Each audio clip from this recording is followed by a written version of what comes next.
Hi, everybody. Aimer here for another Mission Impossible episode. I've got my cat Shadow joining me. She's, I guess, a special guest star for this particular episode. We'll see how long she sticks around. Hey, Shadow, you wanna say something? It's all right. Anyway, welcome back. We're moving on to season 2 for our reviews.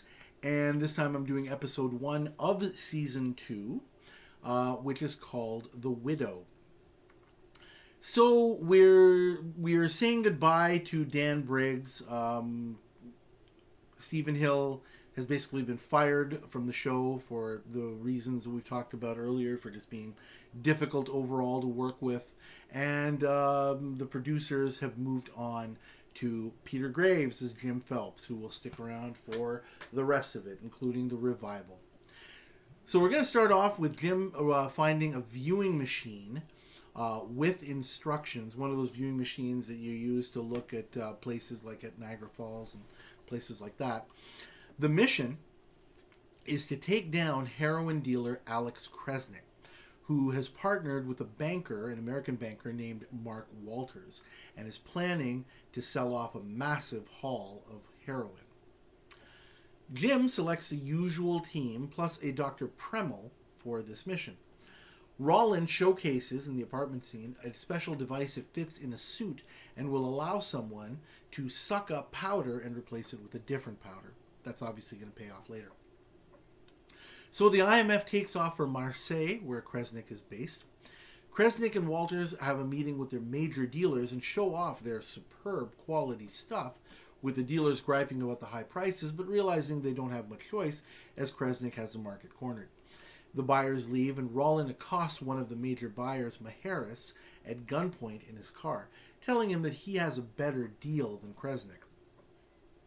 Barney rigs up a hotel elevator and then dresses up in an elevator operator's uniform. He takes Jim and Walters up to their floors, but suddenly the elevator shakes with a malfunction, simulating a crash, during which Jim injects Walters with a knockout drug. Kresnick comes down to the morgue, where Dr. Premel shows him Walters' body. They're simulating his death. And he meets Mrs. Walters. Kresnick demands Mark's notebook from her and grabs it from her envelope. Cinnamon shows him their passport to prove that they were married, and she indicates that she would like to be involved with Mark's business and wants to discuss how she and Kresnick can work together. She cleverly tells him that Mark told her she had an insurance policy if anything happened to him for her protection, and Kresnick reveals that they seem to have competition that needs to be dealt with. Cinnamon provides him with a business card for a man who apparently contacted Mark recently from a company called Worldwide Exports.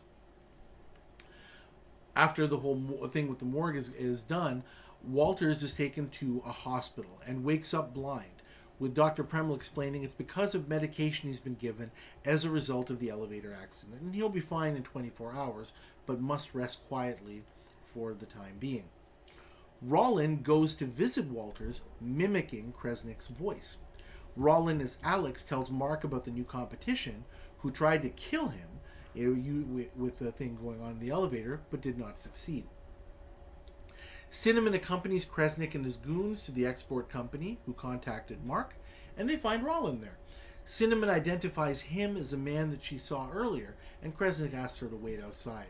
Kresnick has a look at Rollin's warehouse setup, finding chemist Jim preparing heroin and disguising it cleverly as bath crystals.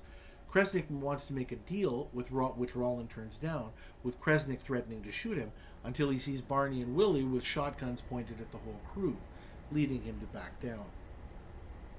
Cinnamon calls Jim and tells him their plan worked. Kresnick's men come back later to the warehouse and take out Willie, actually a dummy, and they take the bath crystals and Jim along for the ride as well, setting it up at Kresnick's facility and saying that Jim works for them now. Barney gets into Kresnick's basement while they're away at Worldwide Exports, and he starts drilling into the ceiling of the basement, taking Kresnick's safe and replacing it with a similar one that has a false bottom. Kresnik calls his buyers and tells them about the unfortunate incident that put Worldwide out of business, and jacks up the price for his goods even more because now he's even more so the only game in town. Rollin comes by and threatens Kresnik, but leaves without incident for the moment. As Jim works with the crystals, Kresnik instructs one of his goons to get rid of Jim once his work is done. Jim uses Barney's device to scoop up the heroin and replace it with a different powder. Rollin as Alex visits Walters again and tells him that he has a plan. Kresnik pays off chemist Jim and tells the goons to drop him off, but with Barney's help, Jim is able to subdue them, and they head off to wait outside the Kresnik home. The buyers come to Kresnik's place to collect their goods, and he shows them the new security method of disguising the product as bath crystals, offering a premium guaranteed export service for a significant markup, which some of the buyers agree to, but Maharis wants his stuff now. Walters leaves the hospital, and taxi driver Willie takes him to Kresnik's place. Walters heads down to the basement, as per Rollin as Alex's instructions. As the buyers prepare to leave, Rollin arrives with Willie and Barney, telling Cinnamon to get out of the room, which she does as she steps on a hidden buzzer that sends a signal downstairs, at which point Walters climbs up a ladder that Barney left behind. Walters collects the safe. Rollin tells Maharis to check his product, which is discovered to be powdered milk. The buyers demand their money back, but Kresnik finds the safe empty. Rollin exposes the bottom flap, and everyone is shocked to discover Walters in the basement, holding the money. As the buyers demand answers, the IMF quietly exits the building. Gunshots are heard as they drive away. Mission accomplished. I'm going to give this episode a grade of B. The pacing is good. The plot is decent. It's not super. This is the first of what I like to call the separate and mislead plot. It's a variation of the divide and conquer plot, I guess you could say. But in this case, you've got two guys who are working together, and the IMF has to kind of take them in different directions or set them against each other. So that's why I call it separate and mislead. And it's a frequently used tactic over many episodes in the coming season. So what's good, as I said, plot is decent enough. I buy it. It's reasonable.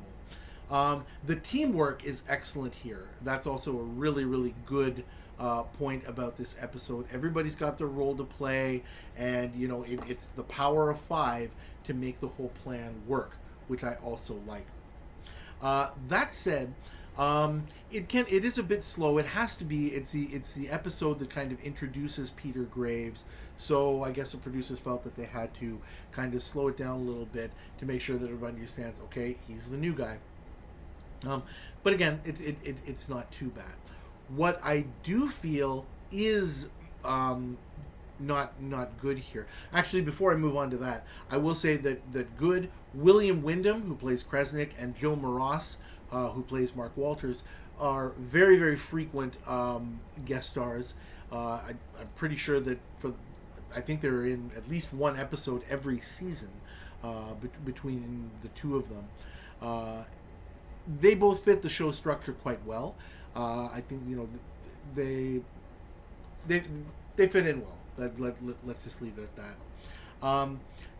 But to get back to the point that I was saying, what's bad is an important thing about the separate and mislead plot, which is a thing that I'm going to point out in a lot of episodes that use that technique, is the problematic point of, when you have two people who are partners and have been partners for a significant amount of time, and then I don't like the way that very frequently, as in this case, the IMF is just able to kind of just break that partnership at almost what is the equivalent of the drop of a hat.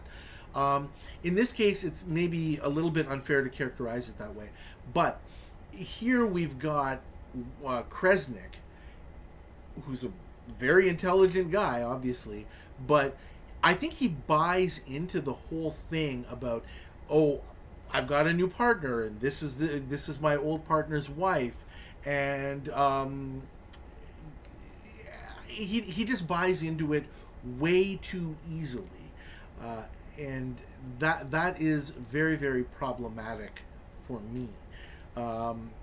So it's not clear how long Kresnik and Walters have been partnered. Maybe it hasn't been a very, very long time, but for somebody to just take on a new partner and just kind of go with it as easily, I feel, as Kresnik does in this episode, I think is problematic, and it is, I think, a big plot hole in this particular episode. I realize it's necessary, but it is a plot hole nonetheless. Anyway, I'll leave it at that for this episode. Thank you for watching. Please like this video and subscribe to my channel. Now that we're on to season 2, I'm just going to kind of keep the flow going. Easy for me to say.